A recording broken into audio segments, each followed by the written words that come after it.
नमस्कार. माझं नाव पल्लवी. माझ्या चॅनलमध्ये तुम्हा सर्वांचे मनापासून स्वागत आहे.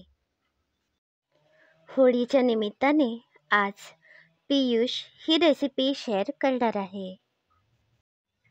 1 वाटीभर ताजे दही घेतले आहे.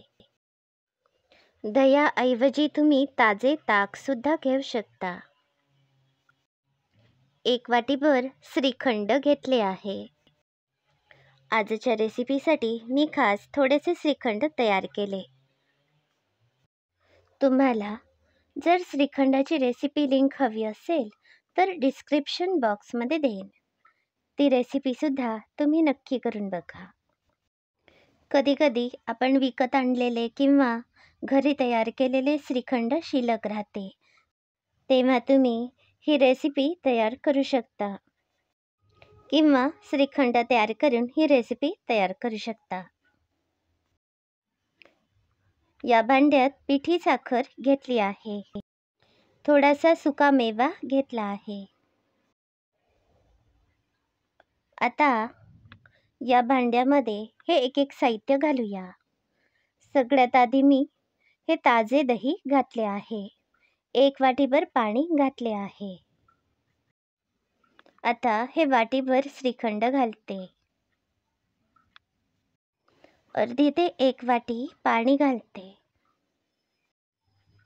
जर तुम्ही ताक घालणार असाल तर पाणी घालू नका. चवीप्रमाणे पिठी साखर घालूया. मी 2 मोठे चमचे पिठी साखर घातली आहे.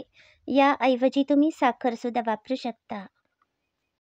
आता हँड विस्करने हे थोडेसे घुसळते.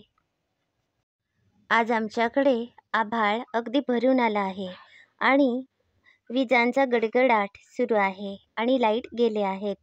यामुळे मी हातानेच हँड विस्करने घुसळत आहे. तुम्ही हे पियुष हँड विस्करऐवजी मिक्सरच्या भांड्यामध्ये थोडेसे फिरवू शकता.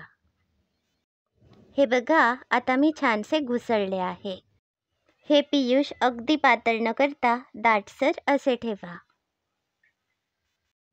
आता पियुष तयार आहे. यामध्ये हा सुकामेवा घालते.